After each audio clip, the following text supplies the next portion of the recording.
తులారాశి. ఈ తులారాశి వారికి అందరికీ కూడా 2026 సంవత్సరానికి గాను సంపూర్ణ సంవత్సర రాశి ఫలాలను ప్రొఫెసర్ డాక్టర్ ముల్లపూడి సత్యనారాయణమూర్తి నేను మీకు తెలియజేస్తున్నాను. ముందుగా ఈ యొక్క తులారాశి వారికి అందరికీ కూడా మనకి షష్ఠ స్థితిగతుడైనటువంటి శనిగ్రహ ప్రభావం వలన వక్రించి ఉండడం వల్ల మీకు ఆరోగ్యాలు బాగుపడిపోతాయి. ఇంతకుముందు తాగే వాళ్ళతో, సిగరెట్లు కాల్చే వాళ్ళతో, ఇలా మొత్తం బాటిల్స్ మీద బాటిల్స్ లేపేసే వాళ్ళతో స్నేహాలు చేశారు. కానీ ఇప్పుడు మీకు బ్రాహ్మణ కుమారులు జీడిపప్పు కర్రీ చేసుకుందామండి, ఈ మందంతా వేస్ట్ అనేటటువంటి వాళ్ళతో స్నేహం అయ్యి 2026 సంవత్సరంలో మందు బాటిల్స్ మానేసి చక్కగా ఆరోగ్యకరమైనటువంటి తిండి తింటారు. అద్భుతంగా మీ ఆరోగ్యం బ్రహ్మాండంగా ఉంటుంది.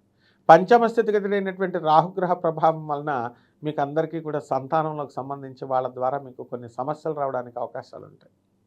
అలాగే కేతుగ్రహము మంచి లాభంలో ఉండడం ద్వారా ఉప్పు చేపల వ్యాపారం నుంచి ఈ యొక్క సముద్ర ప్రొడక్ట్స్ ఏవైతే ఉన్నాయో అవన్నీ కూడా బ్రహ్మాండంగా మీరు అమ్మేయడం జరుగుతుంది. ఎక్స్పోర్ట్స్ ఇంపోర్ట్స్ బిజినెస్లు ఇంప్రూవ్ చేస్తారు విదేశాలకు సంబంధించి. అలాగే ఈ యొక్క మనకి గురుగ్రహము మనకి కేంద్రములోకి మనకి రాబోతుంది. అంటే భాగ్యములో ఉన్నటువంటి ఈ యొక్క గురుగ్రహము మనకి అద్భుతాలని సృష్టిస్తుంది, అదృష్టాన్ని కలిగిస్తుంది. కాబట్టి ఈ యొక్క భాగ్యాన్ని మనకి తల్లిదండ్రుల దగ్గర నుంచి మనకి లాభాలు రావడం, తండ్రి దగ్గర నుంచి ఇలా ఉంటాయన్నమాట. అయితే ఈ రాశి వారు కొత్త వ్యాపారాలు ప్రారంభించాలి అని ఆలోచిస్తారు. కోర్టు సంబంధించినటువంటి విషయాల్లో తిరుగుతూ ఉంటారు.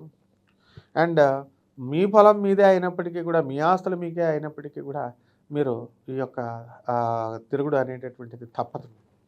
ఈ రకంగా ఈ యొక్క తులారాశి వారికి అందరికీ కూడా విద్యార్థులు ప్రేమ వ్యవహారాల్లో ఉన్నటువంటి వాళ్ళంతా కూడా బయటకు వచ్చేసి చక్కగా వీళ్ళందరూ కూడా చదువుకోవడం అనేటటువంటిది జరుగుతుంది.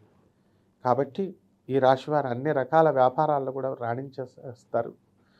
ఒక్క భార్యాభర్తల మధ్య జాగ్రత్తలు, అనుబంధాలు కాస్త జాగ్రత్తగా చూసుకోవాల్సినటువంటి అవసరం ఉంది. పరిహారాల దగ్గరికి వచ్చేసరికి తులారాశి వారికి రాహు జపం చేసుకోండి, రాహు స్తోత్రాలు చదవండి. రాహు కిలోంపావు మినుములు నావుపేట రంగు ఉన్నటువంటి వస్త్రాల నుంచి పేద బ్రాహ్మణులకు శనివారం నాడు ఉదయం 8 గంటలకు దానం చేసుకోండి. దశమహావిద్యల్లో ఒకటైనటువంటి మహాకాళి అమ్మవారి యొక్క హోమాన్ని మీ ఇళ్లలో జరిపించుకోండి. తారా అమ్మవారి యొక్క మంత్ర జపాన్ని అనుష్ఠానాన్ని చేసుకోండి. బ్రహ్మాండంగా ఉంటుంది. శుభమస్తు.